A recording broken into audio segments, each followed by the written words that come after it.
We're off air. And we're live. What Embargo's back? Woohoo! Book 2, Chapter 1. We lost Catfish. He got caught by a fisherman. But we have a new co-host, a new and improved. And somehow I still got stuck here and we didn't get a new and better co-host. But let's everyone welcome June. June, say hello. Hello. Should I make up a fish name? Should I be like Yellow Snapper? Dude, there you go. You're Yellow Snapper. I love it. I have to add it to my list because I have a list here and I hate doing this now, but I meant to actually say, hey, we have to think of a name for you. But now that you have, I have so many people who I've given nicknames to that I have to put in my iPhone, and I have a little list of people. And then I go off of there. Like when I mail stuff out to people, there's this one guy who watches us who lives in Boston. I usually have to give names of someone, you know, who you're mailing to. They have it in their records, and I forgot that I leave them under Great White Shark rather than his actual name. And I'm like, crap, so then I remember that's how I found him. So Yellow Snapper. June is now Yellow Snapper. And Yellow Snapper. Yellow Snapper and Big Tuna. June, why don't you, Catfish just said Yellow Snapper, why don't you talk to us about your years of smoking and Habanos and Cuba and everything?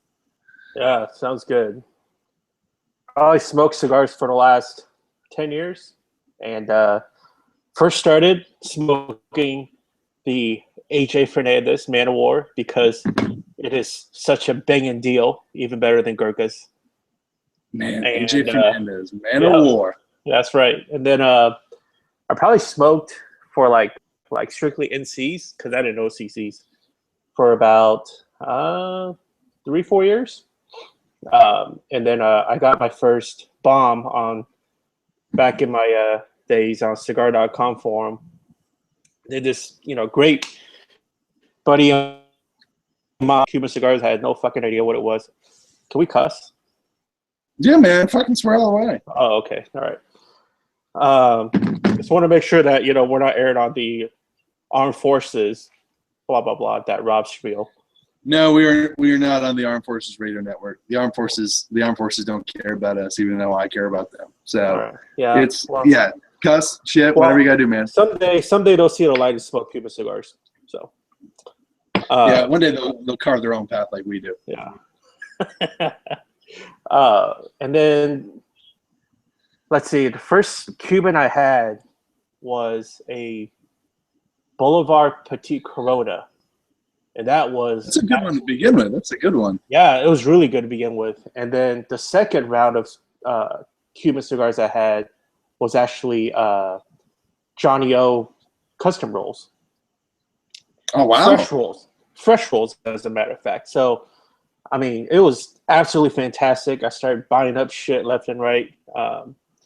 And, back in my NC days, there was a period when I was chasing after all the like the Tatuaje, the Halloween, the Halloween slutty hooker and whatever the fuck, all that other stuff that he has out there. So I stopped that. I sold it all. You sold it all? Sold it all. And some other schmuck bought them from me, and he's probably aging it, knowing that it tastes like shit at this point. I find that with so many of my non-Cubans, I know they don't age well. And I've smoked them, and I'm like, oh, man, these are not smoking great. So my natural response is, well, I'm just going to keep aging them. And then maybe in 5 years, I can be like, hey, man, I got a 15-year-old box of blah, blah, blah. Yeah. And people will go nuts over it, even though it tastes like shit. Like, oh, my God, that's post-embargo.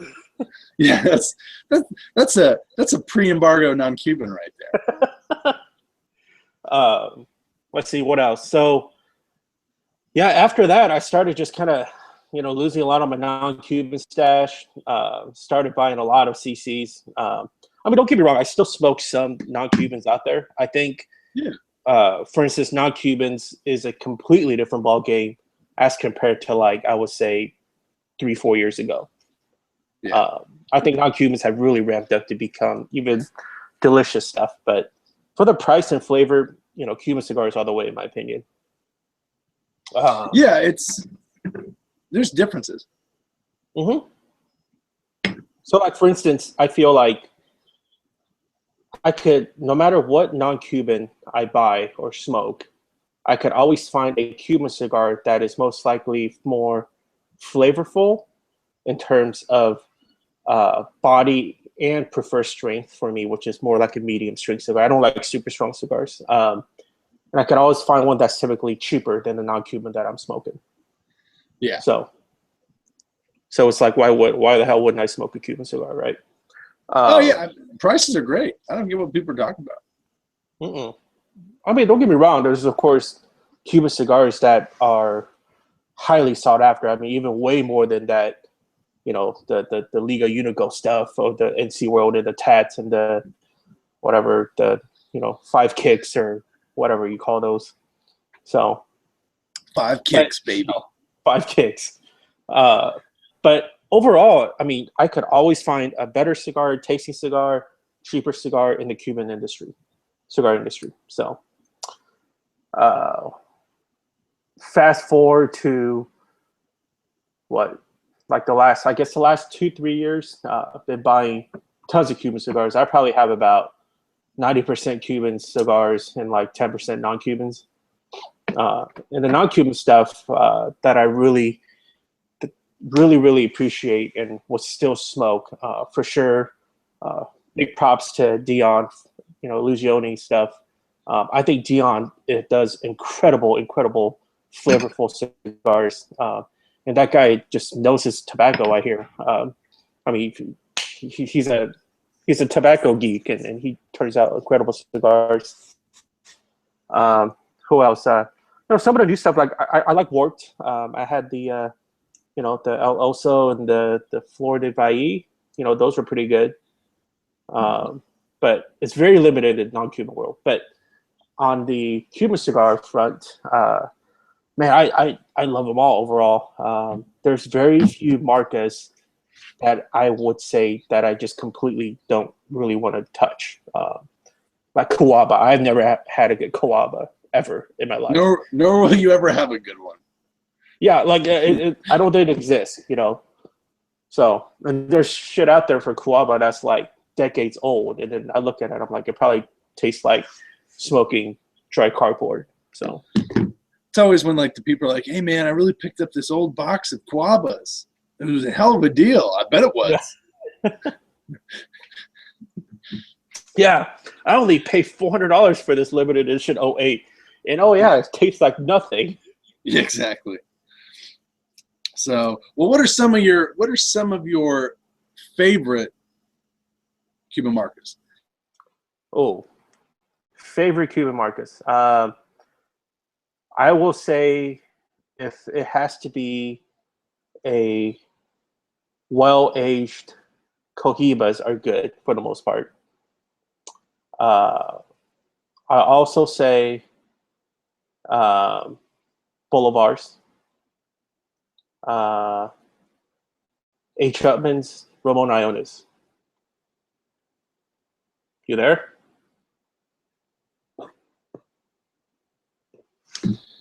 Oh, Junior, back, man. You back? Oh, sorry. Was I out? Either you were out or I was out. Oh, my bad. No, you're good. Can you hear me now? Yeah, you're good, man. Okay. Favorite marcas? For sure. Favorite Cuban marcas. I would say Nader. Boulevard's up there. Ramon Iones, A.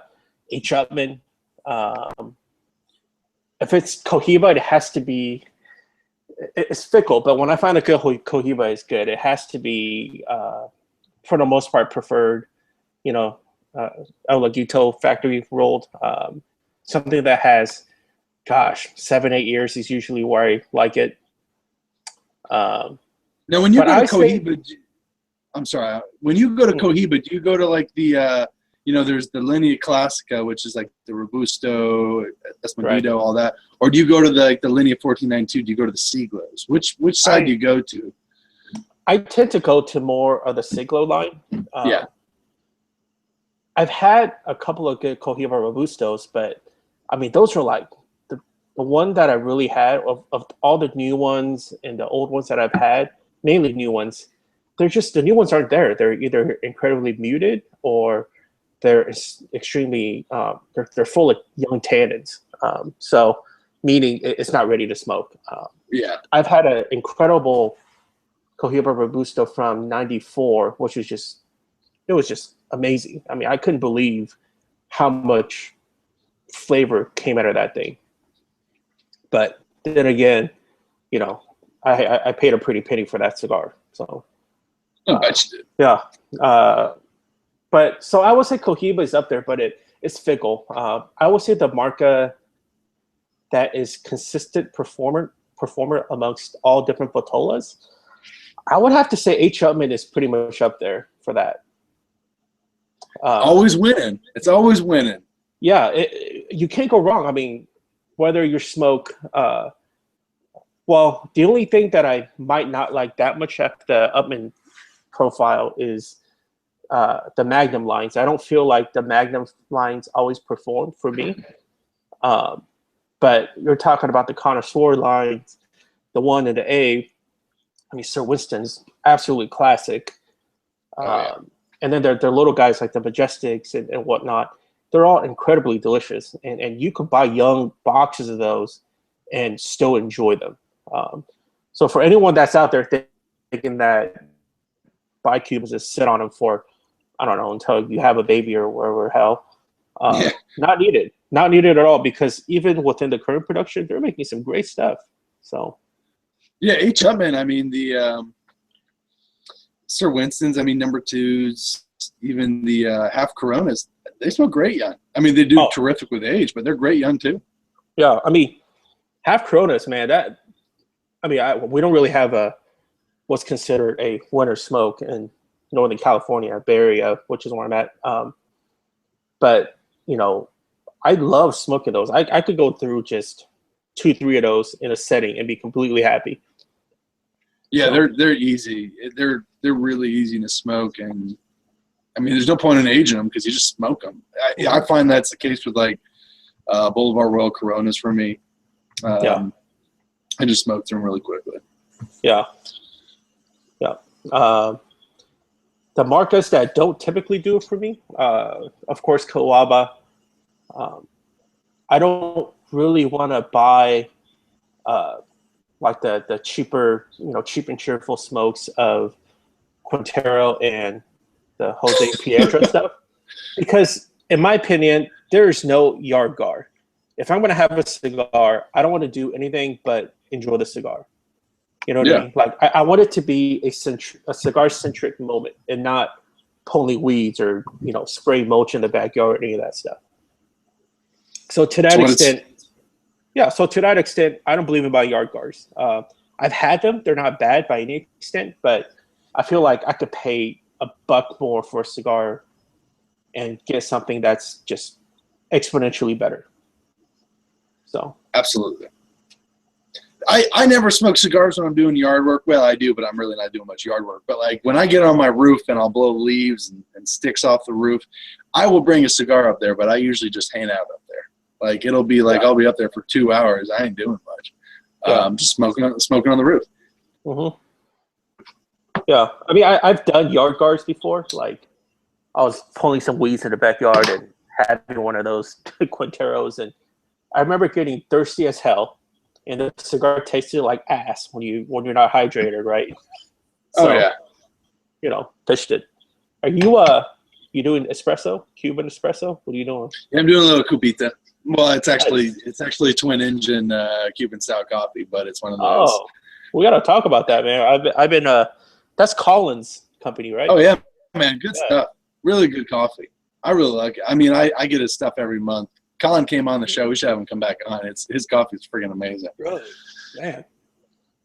But yeah, man. I mean, I'm always up for trying stuff. At this point in the cigar game, the Cuban cigar game, I always want to like regionals and edition limitadas are the ones are like what I equate to in the NC world of chasing after Pete Johnson's Halloween shit and Drew Estates Liga Unico stuff. Meaning, I don't always feel like regionals and limited editions are what it's cracked up to be. They're definitely more expensive, and it's more of a crapshoot. So, I try to, but then again, the collector in me and the person that wants to smoke all the new stuff wants to try them out, and I typically do, but they're usually misses and hits. So, yeah, they're never. I'm with you. I mean, I typically only really strive to get a limitada if it's like a brand or mark that I really can get behind. Like, Bolivar. I like Partagas. I think Monte Cristo usually has really good limitadas. Agree. So it's just, but I just don't go for a lot of the other stuff just because. And regionals, it's Juan Lopez is my favorite brand, and only this year I really started smoking Juan Lopez regionals, which is kind of crazy, but it's interesting to see the differences in all of them. Yeah, I always no, I totally hear you on the Monte Cristo thing. The Sublimes and the Granamundos and the 520s, which 520s in my opinion are not quite yet. They're kind of still in that funky period. But the Sublimes, which current state I think is kind of deteriorating. They're going downhill last time I smoked them. Yeah, but like, man, when they were on, man. Like in those Granamundos, my personal take on that is I think it's actually smoked better than the Sublime. Give it, really? a little bit more time. Yeah, I mean, I love that Catfish thought the same thing. I was one of those. Maybe I was just a sucker for the 08 Sublimes, but I had really bad luck with those for a while because the 08s, and it wasn't really bad luck in actual cigar, but it's just anytime, it'd be a weekend, I'd go outside. I was like, I'm going to go smoke a Sublime. Just started downpouring. I never had that. Yeah, I never had that experience. And then once I had it, I was like, man, these aren't smoking as good as they used to. But it's Monte Cristo, I think, has good limitadas. What else? But most of the edition limitadas are not what it used to be, like what the actual market represents. Bolivars,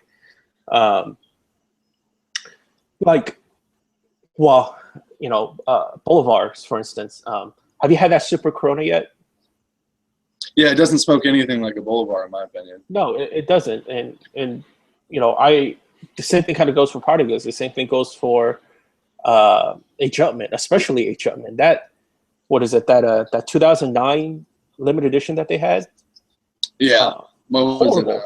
I forget what it was called. I don't know. I forget what it was called. It wasn't a Robusto, was it? Was it Robusto? I think it was pretty close to it. I don't exactly remember. But anyways, that was not good. I mean, last year's Cohiba really didn't smoke like a Cohiba. I liked it. Don't get me wrong. It's a good cigar, but it doesn't smoke like a Cohiba. So if you ever thought that was a Cohiba, and that's why I feel like Monte Cristo limitadas, for the most part, typically smoke very close to how a Monte Cristo smokes. I agree. At least I totally agree. I almost feel like Monte LE is like a super version of like their Edmundos to a certain extent. Like more flavor, more depth. Yeah, I smoked that Monte Cristo 80th last week, which I mean it smoked. You could get that Monte Cristo qualities, and it did have that Edmundo quality. I'm more of a Petit Edmundo fan, but it did have that. It's freaking good. So let me ask you this. So about that 80th anniversary.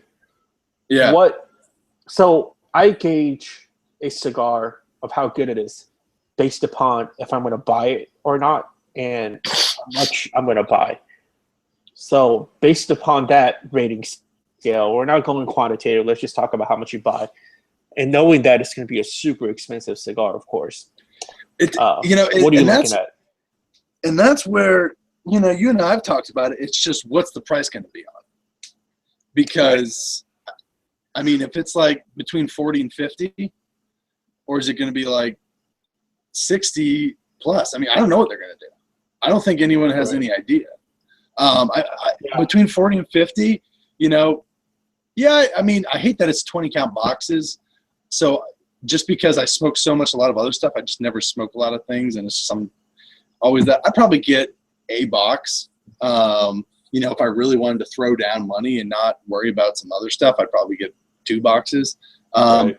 But it's one of those, if it's more expensive, definitely a box. Yeah. But it's just maybe, you know, I know other guys would want to smoke, and it's one of those things. I'm always one of those things. I'd rather just get like a half a box and just keep some aside, because I'm not the major collector in that sense, and I'm trying not to be a collector anymore because I'm kind of tired of having to take care of all that shit. Really? Wait, what do you mean? Like you used I mean, to I only use Bovedas and stuff like that, and so I have no worries. And I just, that's all I use. So it's like I have coolers, and it's just I don't worry about it. But I'm just one of those things. I'm like, I don't want to worry about it. Just want to smoke, age a couple things, and boom, come back to them and see how they do. So I found that, and I'm trying to get to the point where it's like, what do I really like? What do I really smoke? And then just have some fun with regionals and limiteds and see where they go. Yeah. Because, I mean, when it comes to a couple brands, you know, like H. Upman, there's a lot of good stuff, but I'll probably just pick up a box of Sir Winston's. And then if I want a Robusto, you know, I'll go for a Bolivar. And if I want a Petit Corona, I'll go with Por Laranaga and along those lines. But I would say, depending on the price, I mean, because what do they make, like 3,000 boxes? 30,000? Yeah. I mean, it's a decent-sized production. I mean, it's not super limited. But it's also not like blowing it out like making 5,000, right? So, well, and it's interesting to see. It'll be interesting to see the prices too, because it's like, you know, I've seen some of the prices for the H. Upman Magnum 56s out of England, and it's like 600 pounds a box, which is ridiculous. Holy shit! Yeah, yeah. Gee. And the Partagas Maduros from an LCDH were like 700 pounds a box, and I'm like, good God, Partagas Maduro for 700 You're pounds. talking about that. You talking about that Partagas 2014 LE? No, the Partagas Maduro, that new one. Oh, Maduro. Oh, okay. Yeah, no, the H. Upman Magnum 56s that were like 600 pounds for a box of 25. I know it's a limitada, but jeez, that's insane. I know. Do you really want to buy a box of? And where I get to is like, do I really want to buy a box of Magnum 56s? Yeah. Like, I like Magnum 50s, but those are big. Like, when you smoke a Magnum 50, it's only like a 6x50, which to me is like, if you look at the non-Cuban world, that's like traditional. That's like you walk into a humidor at any cigar shop, 6x50s are just like, they look normal. But when you smoke a 6x50 Cuban, it's like, this thing's huge. Right. Yeah. Hey, that's speaking of the Upman LE 56s, I got gifted one of all places at the trade show. Oh, really? Did you smoke it? No, not yet. Yeah. Maybe it's cool to tell the story about this whole, like, how all that shit happened. So, you know, I went there as a part of Blind Man's Puff crew, and we went to the Adobe Byron booth. Oh yeah, Adobe, yeah. Yeah, and there's this Nelson lady Alfonso. there. Yep. And then you know, we were talking to some dude named David there, if I remember correctly. But Dave Garofalo. Yes, him. Great guy, very nice. Nice. So, you know, he introduced us to this Cuban lady that was sitting in his booth, a lady named Leticia, and she is for the most part, not for the most part, she is a Cuban tobacco farm girl, like born and raised, you know, cigar tobacco Cuban girl. And she's also essentially has the best palate for cigars. Like, she won some Habanos essay, you know, competition on blind tasting review of certain Habanos. No shit. It's crazy. You want to hear how crazy this shit is? Like, so she was telling us how, so like, first they put a blindfold on, right? And they'll give her a unbanded Cuban cigar. And first she has to, you know, guess what it is, like narrow it down to what it is by just kind of feeling it, smelling it, without, of course, looking at it. And let's say she'll narrow it down to, like, you know, different Toros, like a Siglo 6 and, like, I don't know, like Mac 50 or whatever else, right? And then after that, they smoke it. Not only do they have to say what marca and what vitola it is, they Vintage? have to, yeah, and they have to guess vintage and the factory that's rolled it. Wow. Nuts. Yeah. That's crazy. Yeah, that's ridiculous. I mean, that's insane. I mean, I definitely don't know tobacco like that. But it was insane to hear that. And so she was the lady that gifted each the Mac 56. So that's pretty crazy. Yeah, I mean, you have to think about it. Like, I don't care who you. I mean, Cuba doesn't have tons of brands, and they don't have like tons of offerings out there. But the skills that go with that, and that's what's cool about, you read about the Habanos Festival and what they do there, and like the competition between the Habano sommeliers and so forth like that. You don't have that in the non-Cuban world. I mean, we don't have a bunch of gringos standing up there talking about it, because in reality, they just don't know shit compared with a lot of people. I mean, I mean, you said Dion. Dion's one of those guys that Dion knows tobacco. I mean, another guy, Nick Malillo. Nick Malillo really knows tobacco, who's now started Foundation, and I don't know how to pronounce it. I just call it gooey goodness. Yeah. The wise man, Winway say. Winway say, yeah. I just call it gooey goodness. But dude, it's just, and which is a great stick. And I mean, those are guys that I can think of that really know tobacco well. And they work with great tobacco with that Aganorsa. But that's pretty sweet. Well, you have to share your thoughts on that Magnum 56. Oh yeah, I'll definitely review it, and I'll put up a review. Yeah. So, what else? What else I was going to say? No, I think it's, this to welcome me to the volume 2 of Wood Embargo, because Catfish. Hopefully I don't catch. Yeah, he had to leave us. He's still very much a cigar fan. So if you want to talk shit about him, please still nag him.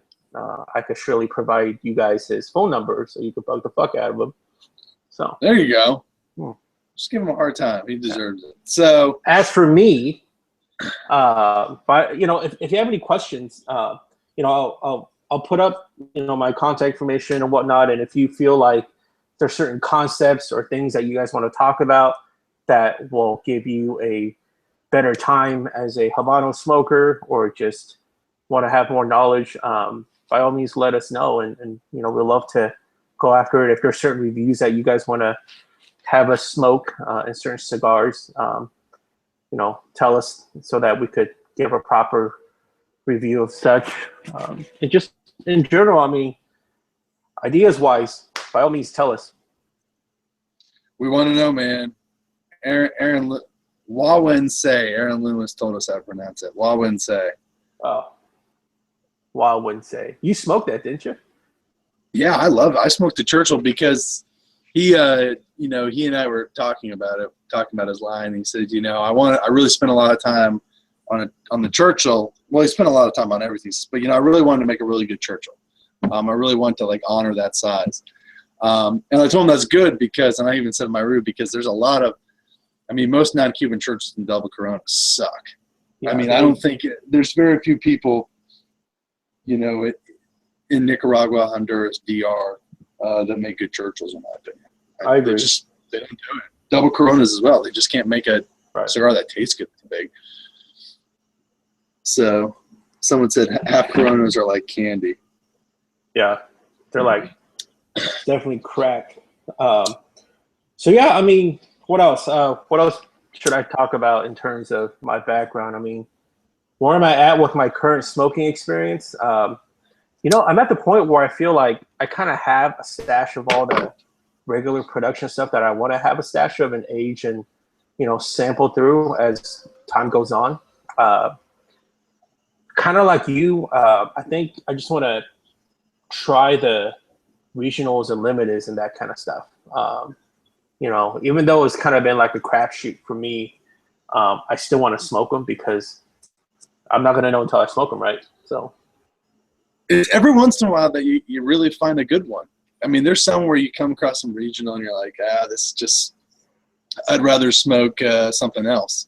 But, you know, every once in a while you come across one that's just really special. It's like I was smoking a punch for Spain, regional for Spain, which is, it's like El Mundo. the Grand Robusto, right?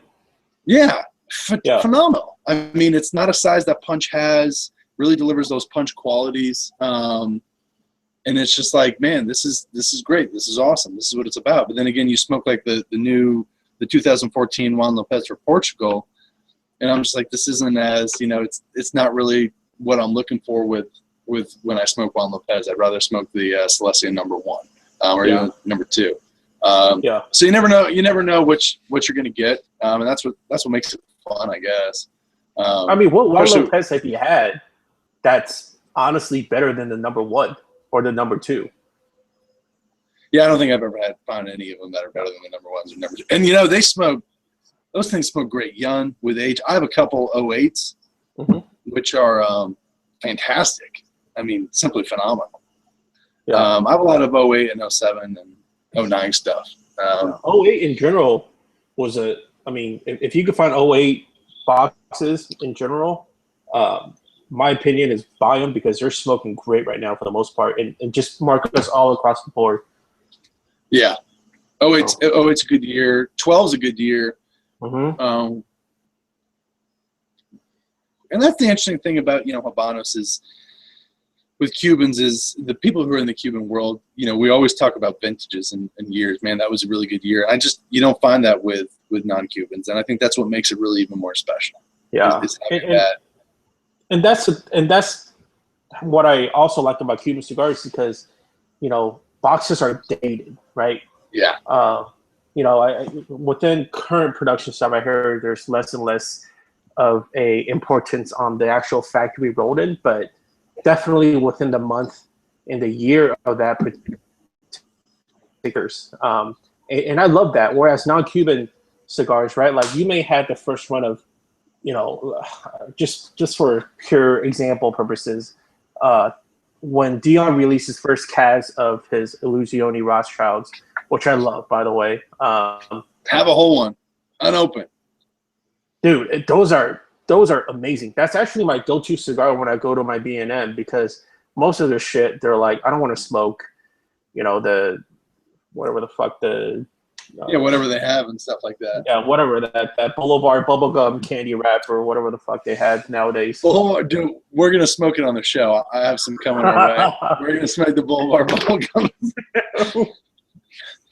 And the Ramones. Yeah.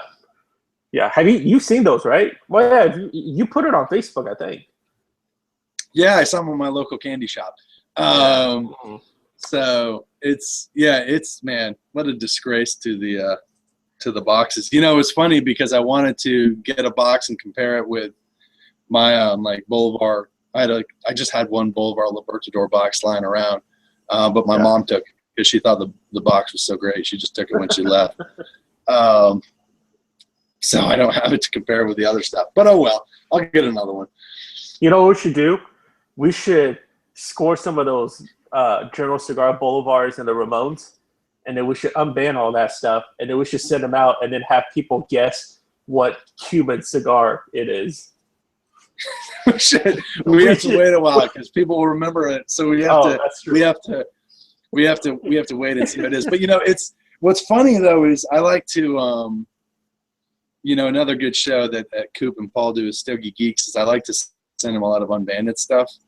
Nice. And they know I have a lot of Cuban stuff, so I always try and throw confusion in there. You know, you find anything with a triple cap, and you just throw it in there and see what they do.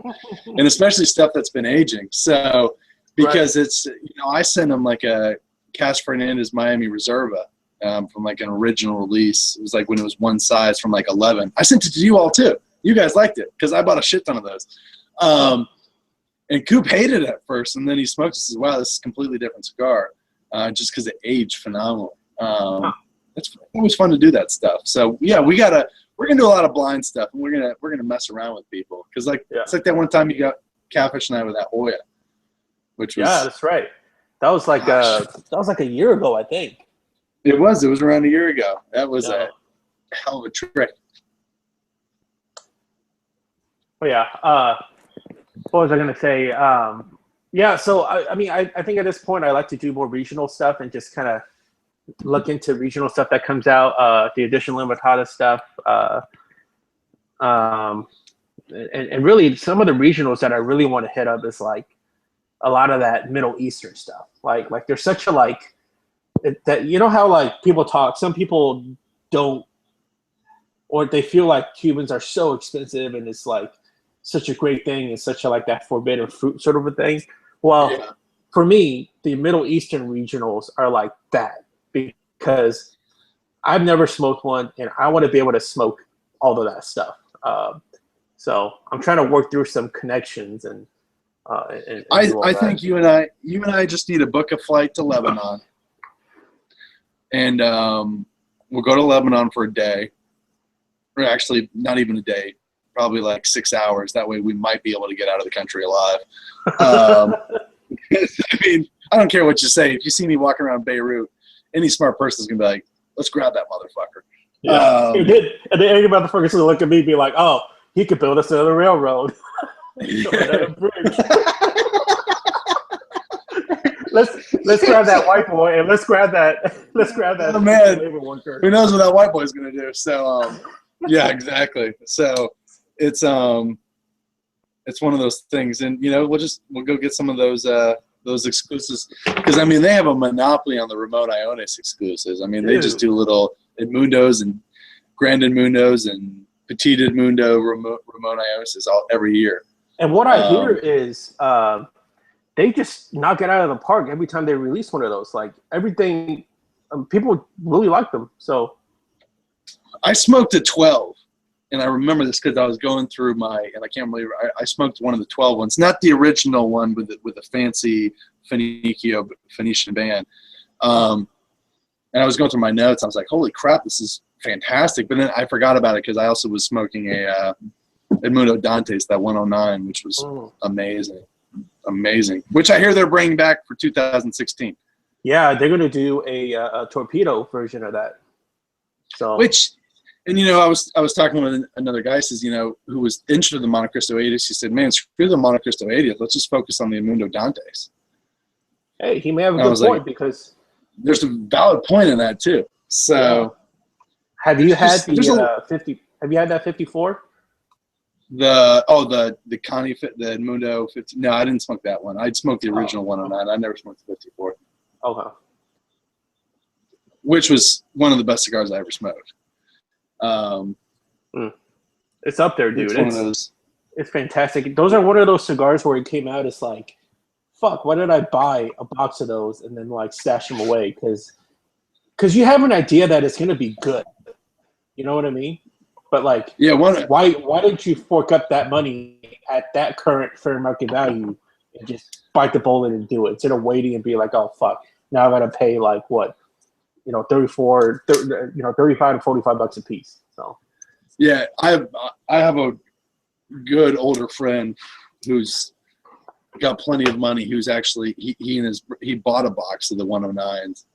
He actually bought a box. And he showed it to me, and I told him F off because he had to tease me with that. But then he gave me a Ramon Iones Gigantes from 07, which was fantastic. So we're all good at the end of the day. Yeah. Very nice. So why don't we talk a little bit about what you've been smoking? What particularly have you been smoking that's just been the last few weeks? I got in. So John Ortega behind Johnny O Customs, he's doing kind of I guess the best way I could kind of describe it is more of like a regional sort of a line. So for instance, he came out with Pinar's. So it's from Pinar, and I had one of those. I actually just got up on it last week. It was rolled about 2 weeks ago. Fantastic. I mean, absolutely incredibly floral.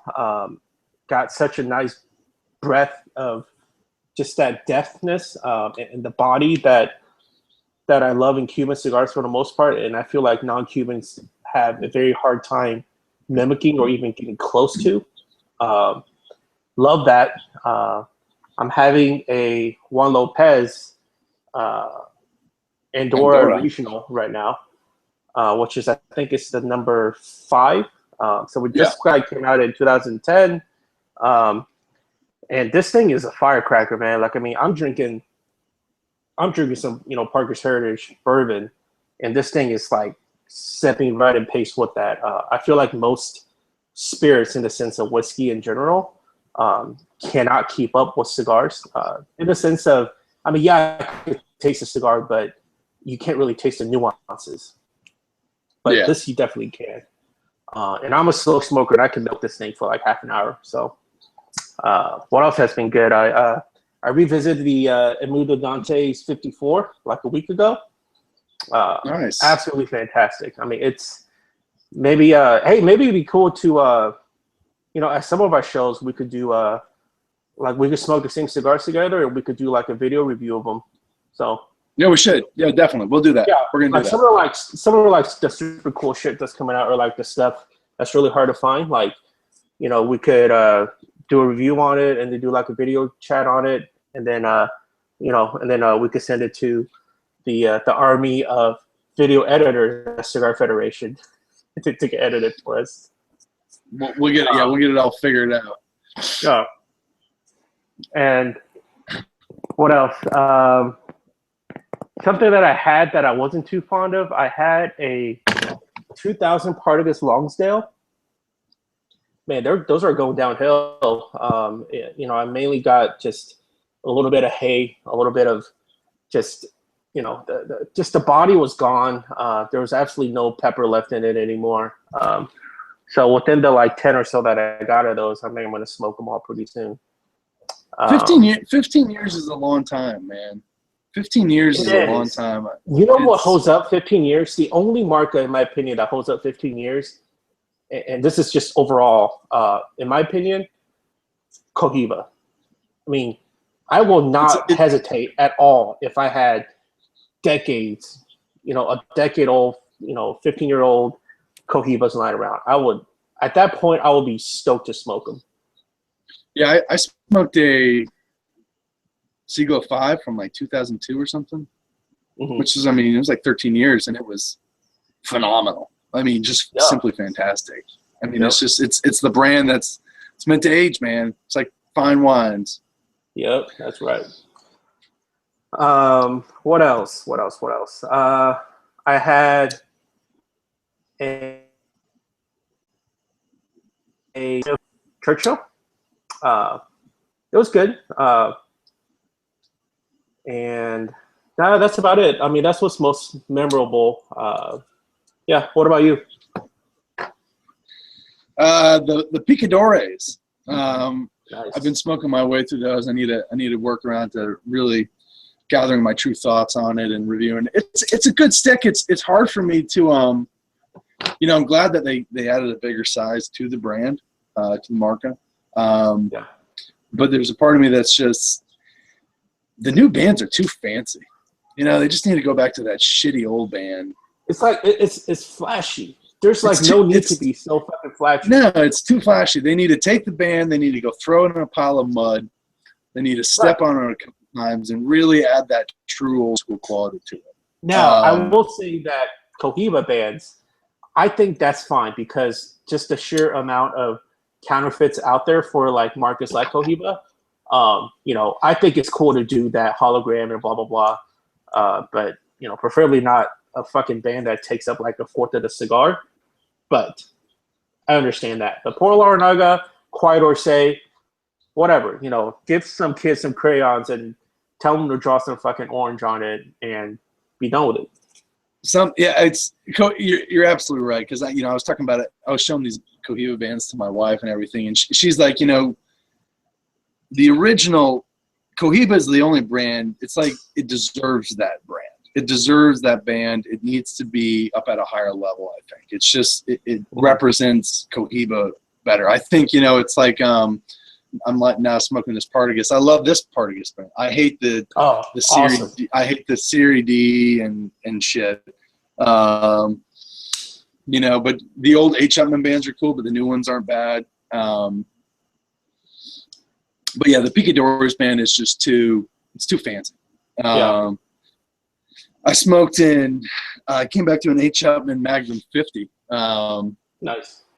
Which is, it's good. It's a big stick, but it's been aging really well. You know what I noticed, and this is kind of conspiracy theory. This is where the Dion sets in. If you ever look at like the side of the H. Upmann Magnum 50 or any of those H. Upmann brands, you know, you see like that little, it's like a little white flower. It looks like an alien head. Yeah. I swear, man, there's a conspiracy there. That's an alien head. I think there is. I think there's a message behind it. I just don't know what it is. But I think it goes in line with just some aliens down off the coast of Cuba. It's just one of those things, man. It's just how I roll. Bolivar Royal Coronas. I think I smoked a 09, maybe it was a 10. It's just one of the best Robustos out there.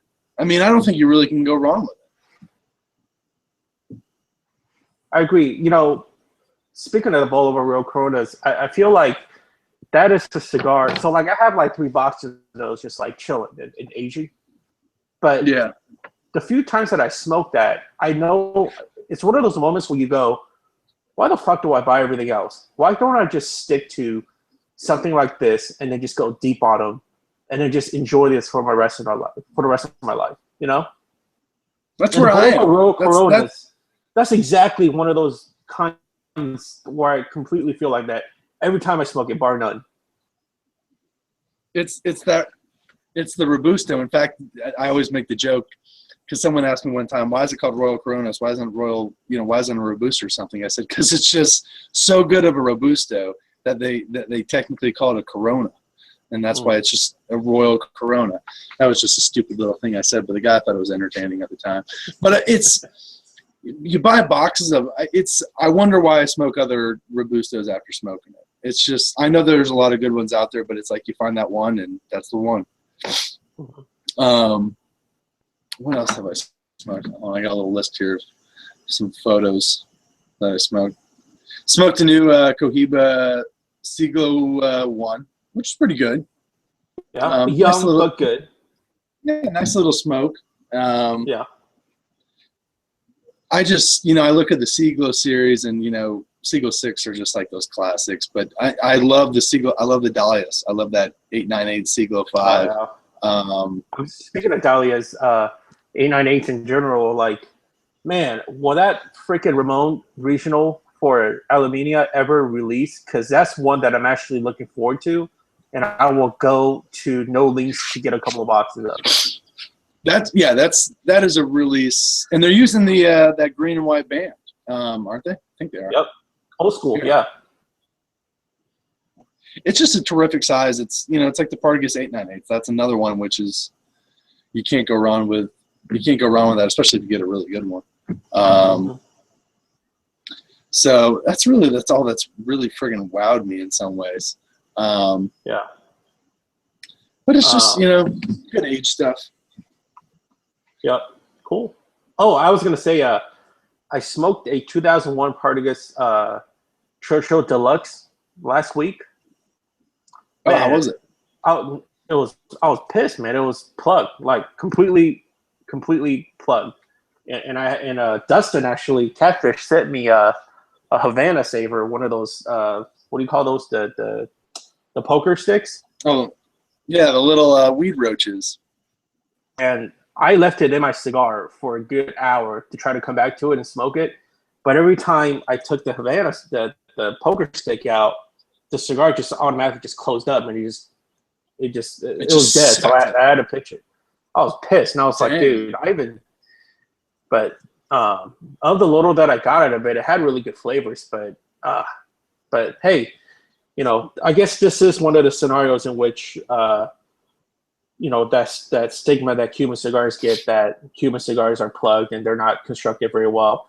Well, some of the older stuff, yes, agreed. But for the guys that want to get into Cuban cigars and want to smoke them, the new stuff, you got to be freaking kidding me, man. Like, they're rolled great. and you know, I'm pretty sure they draw test them now more than ever, and they're doing great. So I think construction's really gone uphill since 07, 08. mm-hmm. I mean, it's having a problem is very uncommon for me. So when people say it, I'm like, I don't know what you're talking about, because it's just not.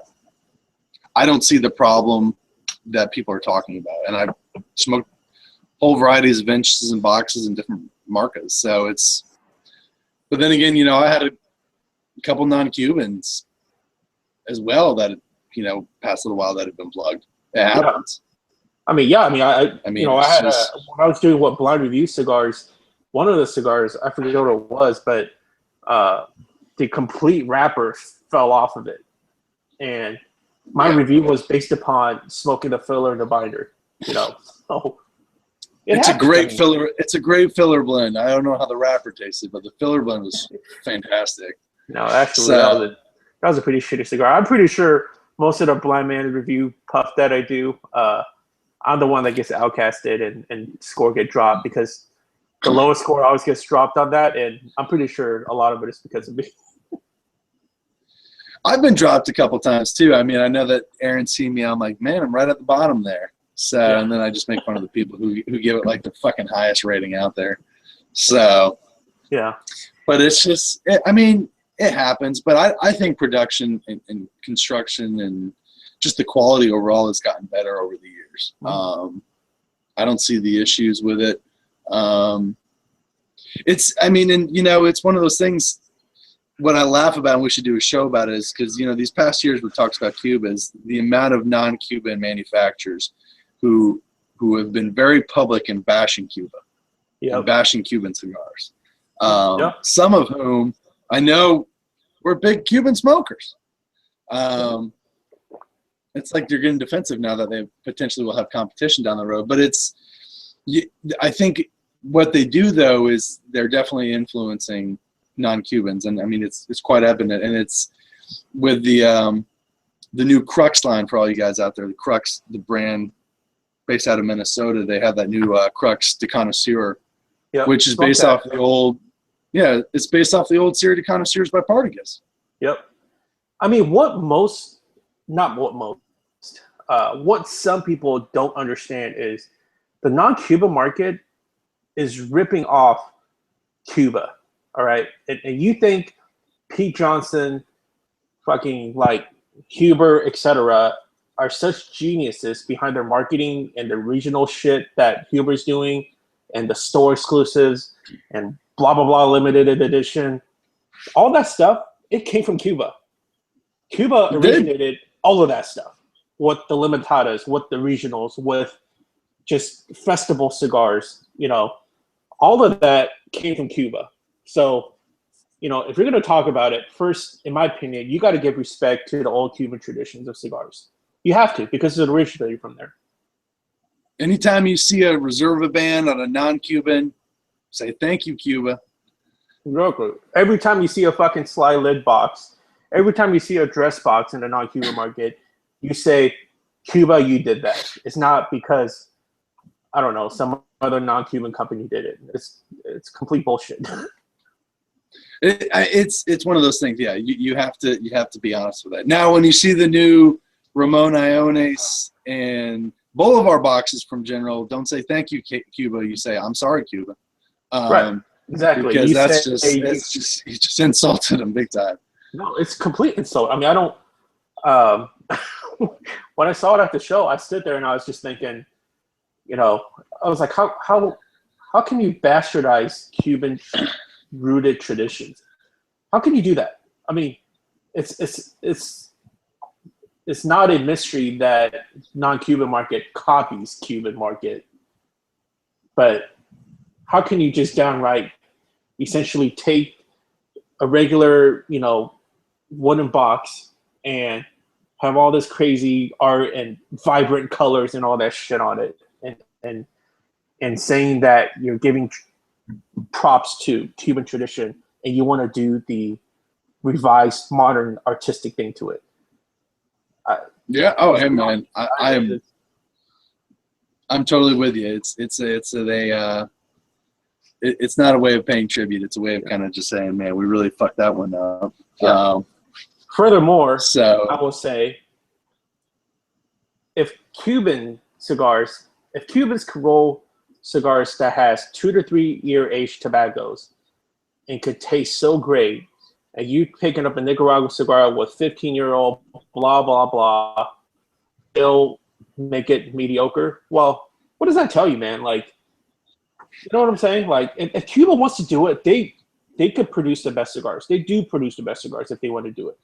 It's just that, you know, there's duds here and there because of the state of, you know, their economy and their business push and all that, in my opinion. They got to get it out. They got to use the tobacco, man. They got to keep rolling. So, but hey, man, they sell. You don't see them discontinue. You don't see them discontinue too much stuff. And hey, man, they relaunched Figueros. And have you smoked the new Figueros? I have. They're what'd you think of them? I thought they were okay. I mean, they're fun. They're better than the old stuff, in my opinion. Oh yeah, he's better. I mean, not even comparable in my opinion. But it's one of those. They're not my favorite sizes, but I see what they're doing with them. And it's, you know, it's fun. It's interesting. It really has a different.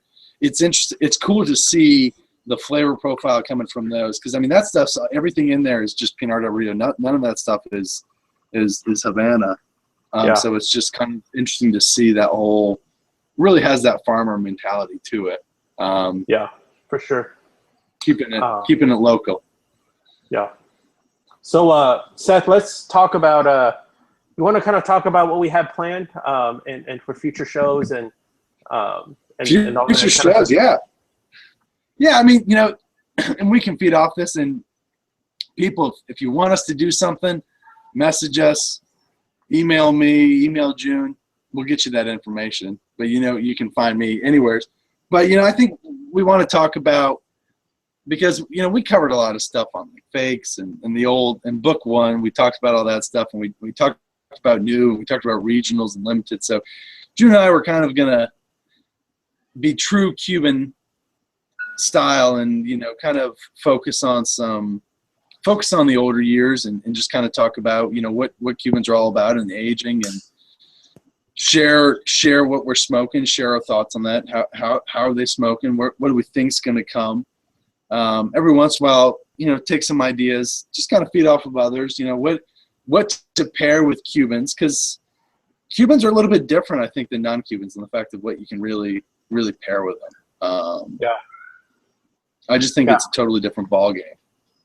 Right. No, I feel like Cuban cigars are it's more difficult to find good pairings with. I feel like non-Cuban cigars, especially coming out of Nicaragua, you could pair a very hefty, you know, like an Islay Scotch, Islay whiskey, or, you know, Campbellton, etc., or Speyside, and it'll fit a lot of the Nica cigar profile, because naturally they're a little bit more peppery and they're more just more bigger, like they're powerhouses. Whereas Cuban cigars, I mean, nicotine delivery and flavor profile is so different, and it's a lot more, in my opinion, nuanced.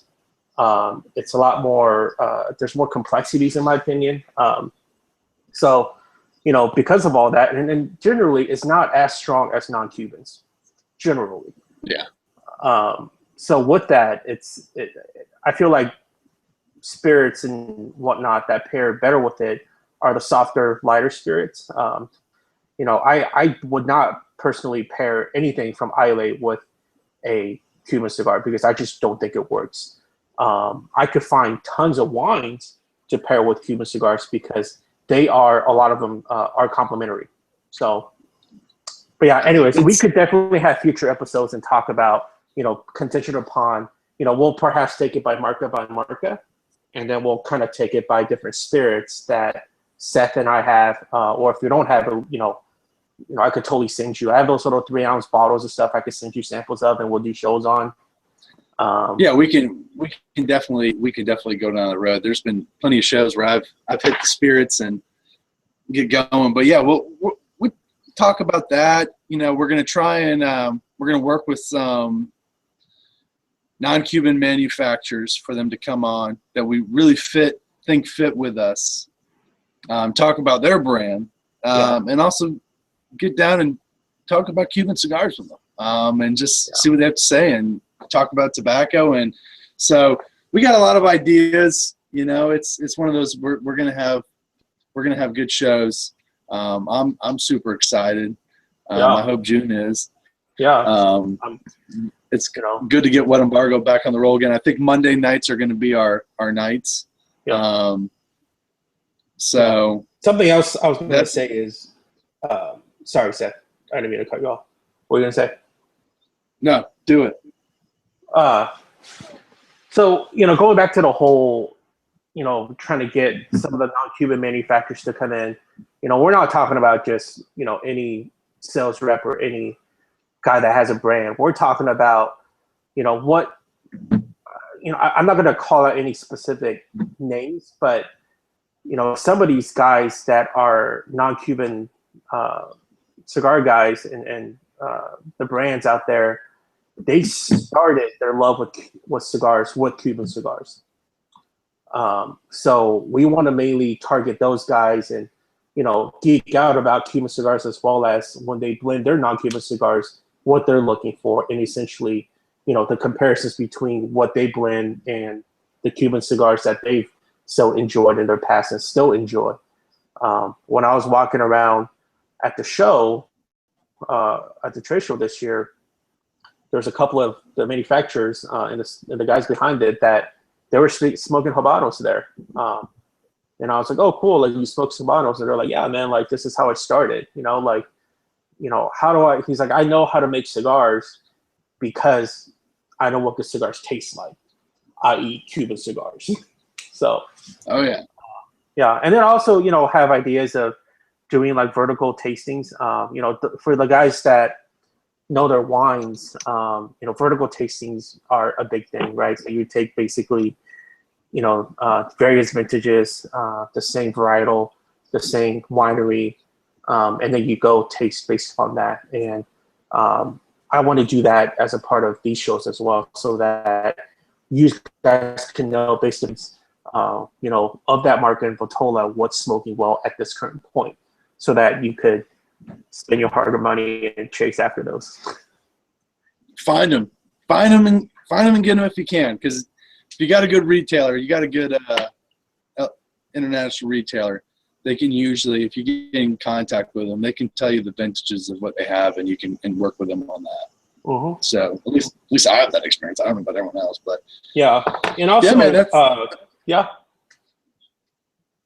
was going to say, we also have some perhaps things in a pipeline of, not only getting the manufacturers to get on the show, perhaps having retailers themselves come on, to kind of give their take on within being a retailer, how long they've been around it and the trend that they see going on, and, what their likes and dislikes are, and just talk about the Cuban cigar industry from the retailer's perspective. So I think that'll be a cool little twist on that. So yeah, international retailers, everyone, they're coming to America. Mm-hmm. So I'm looking forward to it. It'll be fun. We got some cool things in store. That's about our hour. We don't want to keep you any longer. So, What Embargo, Book 2, Chapter 1. June, close it up, man. Give us some words. Thanks for the opportunity. I love to geek out about cigars, Cuban cigars. I love to geek out with you about alcohol. Big craft beer fan, big wine fan, rum fan, whiskey fan. I'm a total lush. I'm on a sabbatical from work, so I got all the fucking time in the world to chat with you. If you ever want to like kick it up and be on a video chat with me and I'm around, by all means, let's, video turf it up. I'm down for that. Yeah, I'm excited. I'm stoked. I'm stoked for possibilities. I'll do my best to carry the torch from Catfish and to have as good of a transition as possible. And looking forward to just smoking and hanging out with you guys. Yellow Snapper closing the game, man. Well, what embargo? That's the end for tonight. That's Yellow Snapper and Big Tuna signing out. Larry.